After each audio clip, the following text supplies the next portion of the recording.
My husband and his indestructible head.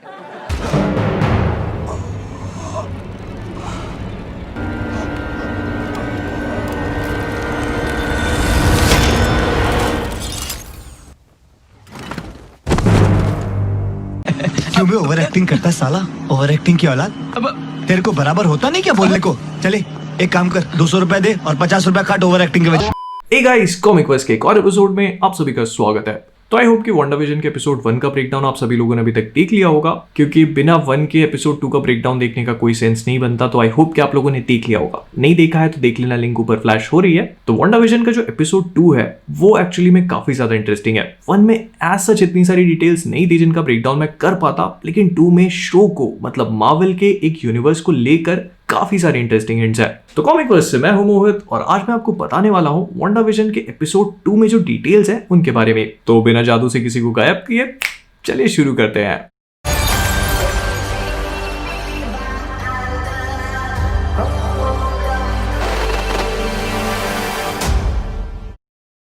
तो episode 2 की शुरुआत होती है वांडा और विजन दोनों की अलग अलग बेड्स पे सोने से, और उन्हें ऐसा लगता है कि कोई उनकी खिड़की पे बार बार नॉक कर रहा है, लेकिन विजन के देखने पर वो और कुछ नहीं बस एक ब्रांच होती है। लेकिन इस सीन में काफी इंटरेस्टिंग सी चीज ये है कि वांडा और विजन दोनों ही उस आवाज करने वाले को कन्फ्रंट करने में डर रहे होते हैं। आई मीन अगर आपके पास सुपर पावर्स हैं तो आप ऐसा क्यों करोगे? मैं जानता हूँ कि वांडा और विजन अपने आप को छुपाने की कोशिश कर रहे हैं, लेकिन फिर भी अगर कोई आपके घर पे आता है आपको अटैक करने के इंटेंशन से, तो आपकी इतनी तो हालत खराब नहीं हो सकती। और ऐसा भी नहीं है कि दोनों को अपनी पावर्स के बारे में नहीं पता। दोनों फ्रीक्वेंटली अपनी पावर्स का घर पे यूज करते आए हैं, तो वो जानते तो हैं कि उनके पास कितनी पावर्स है। फिर इसके बाद शो का इंट्रो आता है जो एक्चुअली में अमेरिकन सिटकॉम बिविच से इंस्पायर्ड है, और इस शो की थीम भी मैजिक के ऊपर ज्यादा है। लेकिन इस वाले शो में मुझे बिविच के अलावा एक शो की और भी थोड़ी सी हिंट्स मिली, और वो है जेटसन्स।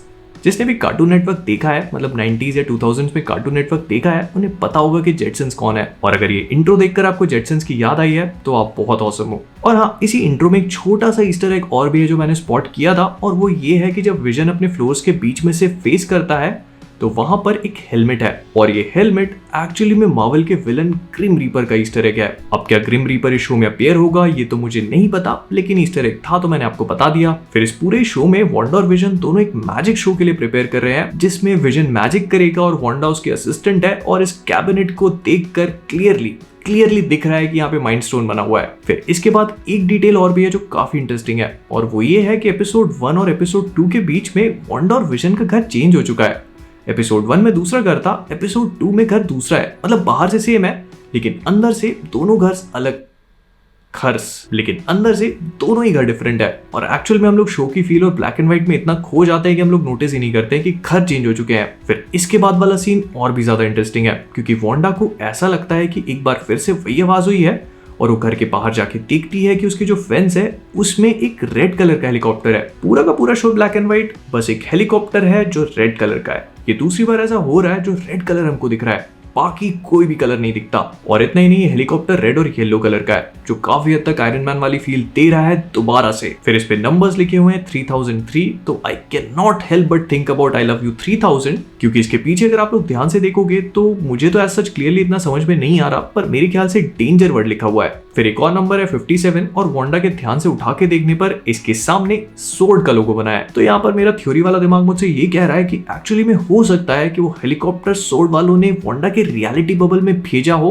मदद के लिए, लेकिन सिंस रियलिटी जिसने भी बनाई है वो वांडा तक ये मैसेज नहीं पहुंचने देना चाहता, तो इसीलिए हेलीकॉप्टर नहीं पहुंच पाया। फिर इसके बाद वाले सीन में एग्नेस मतलब अगाथा हार्कनेस एक रैबिट को लेके आती है, और उसके यहाँ पे एक ब्रोच लगा है जिसे मैंने पहले एपिसोड में भी पॉइंट आउट किया था। फिर दोबारा से वही मेलमैन आता है जिसके साथ अगाथा कुछ मस्ती करती है, और वो बस कहता है don't shoot me, I am just a messenger. तो क्या कुछ ऐसा हो सकता है कि मेलमैन कुछ मैसेज डिलीवर करने की कोशिश कर रहा हो? फिर इसके बाद वाले सीन में वांडा और एग्नेस दोनों एक टी पार्टी में जाते हैं जिसे होस्ट करी है डॉटी, मतलब वहां की काफी पावरफुल लेडी है ये, और ये पूरी की पूरी टी पार्टी हो रही है एक फंड रेजर के लिए जो है फॉर चिल्ड्रन। नहीं सीरियसली, ये फॉर चिल्ड्रन जो डायलॉग है ये बहुत इंपॉर्टेंट है, इसे कई बार इस वाले एपिसोड में बोला गया है। एंड इस पूरे शो के दोनों ही एपिसोड्स में एक चीज काफी इंपॉर्टेंट है जो मुझे फील हुई है, और वो है बच्चे, मतलब चिल्ड्रन। जब एपिसोड 1 में विजन के बॉस उनके घर पे आते हैं तो वो विजन और वांडा से यही पूछते हैं कि उनकी शादी कब हुई, अगर शादी हुई है तो उनके बच्चे क्यों नहीं है। फिर इसके बाद एग्नेस पीच जब डॉटी के पास लेके जाती है वांडा को, तो वो उससे यही कहती है कि डॉटी पे उसे अच्छा इंप्रेशन बनाना पड़ेगा, क्योंकि आगे जाके अगर उनके बच्चे होंगे तो स्कूल्स में एडमिशन मिलने में आसानी होगी। Dottie is the key to everything in this town.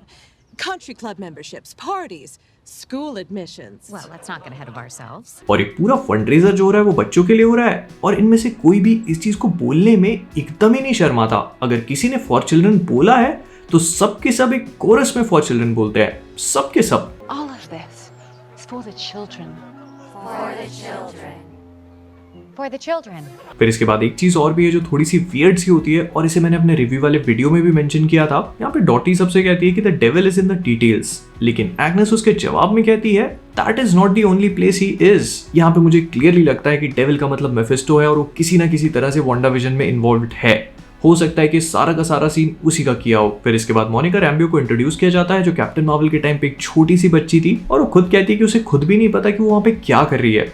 वो ये चीज मजाक में बोलती है, लेकिन मुझे लगता है कि इसके पीछे काफी डीपर मीनिंग है, क्योंकि हमने ट्रेलर्स में देखा है कि मोनिका एक्चुअली इस बबल में इसीलिए आई है ताकि वो वांडा को कन्विंस कर सके, लेकिन वांडा उसे उठा के बाहर फेंकेगी तो पक्के में मोनिका अपनी विशेस के अगेंस्ट में यहाँ पे है। फिर इसके नेक्स्ट वाले सीन में हम विजन को लोगों के साथ गप्पे मारते हुए देख सकते हैं, और यहाँ पे एक थॉर के हैमर स्विंग करने वाला जोक है। लेकिन इसके बाद वांडा और डॉटी वाला सीन काफी इंपॉर्टेंट है, क्योंकि यहाँ पे जब वांडा और डॉटी बात करते रहते हैं तो साइड वाले रेडियो से एक आवाज आती है जो वांडा से कहती है who is doing this to you. अब इसका मतलब भी बहुत क्लियरली एक्सप्लेन नहीं किया गया, क्योंकि ये दूसरा ही एपिसोड है, पर यहाँ से ये चीज की हिंट मिलती है कि जो कुछ भी हो रहा है वो नॉर्मल नहीं है, और शायद सॉर्ड के हिसाब से ये सारी चीजें वांडा के साथ कोई कर रहा है। और इसके तुरंत बाद ही डॉटी का हाथ कट जाता है और एक बार फिर से रेड कलर दिखता है रेड, तीसरी बार। लेकिन डॉटी तुरंत ही उसे कवर कर लेती है और ऐसे एक्ट करती है जैसे कुछ हुआ ही ना हो, ठीक वैसे ही जैसे एपिसोड 1 के एंड में विजन के बॉस ने किया था। फिर इसके नेक्स्ट वाले सीन में हम लोग एक और एडवर्टाइजमेंट देखते हैं जैसे हमने एपिसोड 1 में देखा था, लेकिन इस बार ये वाला एडवर्टाइजमेंट एक्चुअली में स्टार्क एंटरप्राइजेज या किसी टोस्टर का नहीं है, ये घड़ी का है, और इस घड़ी का नाम है स्ट्रकर वॉच, बैरन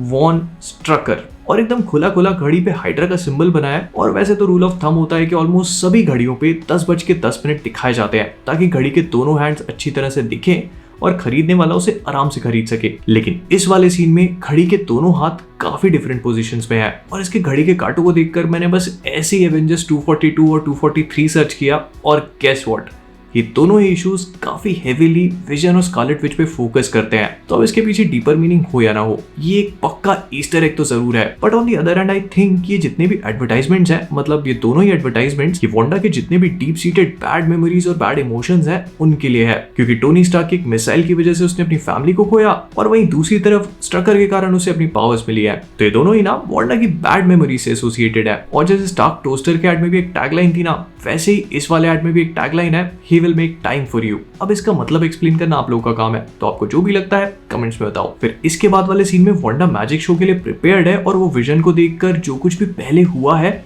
मतलब वो पूरे खून वाला सीन, रेडियो पे आवाज आने वाला सीन, वो सब कुछ एक्सप्लेन करने की कोशिश करती है, लेकिन उन लोगों को स्टेज पे बुला लेते हैं तो उसे टाइम नहीं मिलता। अब यहाँ पर मैं थोड़ा सा कंफ्यूज्ड हूँ, और वो मैं क्यों हूँ थोड़ा सा आगे एक्सप्लेन करता हूँ। फिर इसके बाद वाले सीन में ये लोग स्टेज पे जाते हैं और यहाँ पे ग्लैमर और इल्यूजन बन के एक बहुत ही एपिक लेवल का मैजिकल शो देते हैं जो बहुत ही फनी है देखने में। लेकिन यहाँ पे भी एक ईस्टर एग है, क्योंकि ग्लैमर और इल्यूजन एक्चुअली में मार्वल के कॉमिक बुक वाले कैरेक्टर्स हैं। इनका एक्चुअल नाम ज़ारकोव्स होता है, मतलब एक कपल होते हैं जिनका सरनेम ज़ारकोव होता है, और ये सुपर पावर्ड मैजिशियंस होते हैं, मतलब जो स्टेज पे मैजिक करते हैं अपनी पावर्स का यूज करके।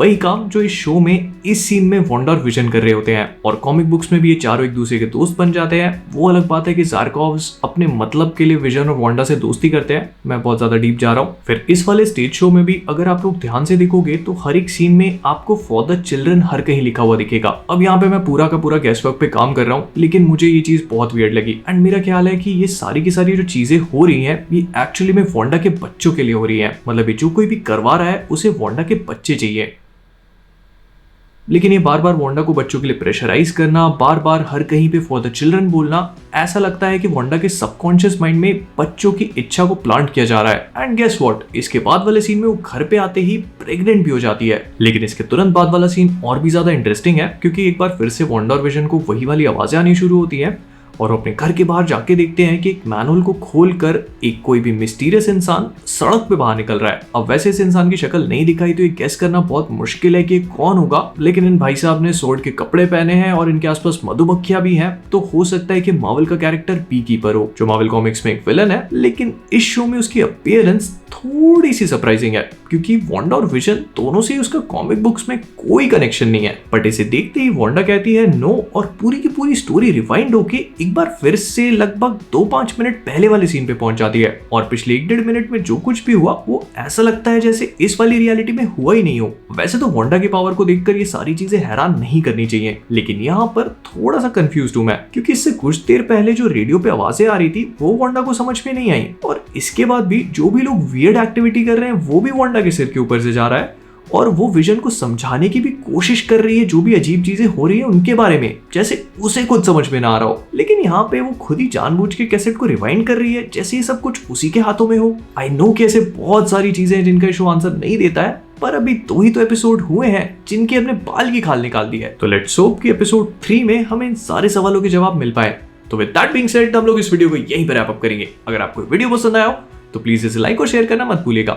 आप सभी लोग मुझे फेसबुक, इंस्टाग्राम, ट्विटर, डिस्कॉर्ड, दुनिया जमाने में जितनी भी चीजें होती है ना सब पे फॉलो कर लो, लिंक डिस्क्रिप्शन में है। फिर इसके बाद अगर आप सभी लोगों ने वो नीचे वाला सब्सक्राइब बटन अभी भी रेड नहीं बनाया है तो क्या कर रहे हो, जाओ बनाओ, अभी टच करो, ग्रे बनाओ। एंड इन सब चीजों के बाद मुझे कमेंट्स में ये चीज बताना मत भूलना कि एपिसोड 2 के बारे में आप सभी को क्या लगता है, आपकी क्या थ्योरीज हैं, क्या क्वेश्चंस हैं, सब कुछ। तो जाने से पहले कॉमिक क्वेस्ट से मैं हूं मोहित और आप सभी लोग stay safe, stay inside and as always keeping awesome.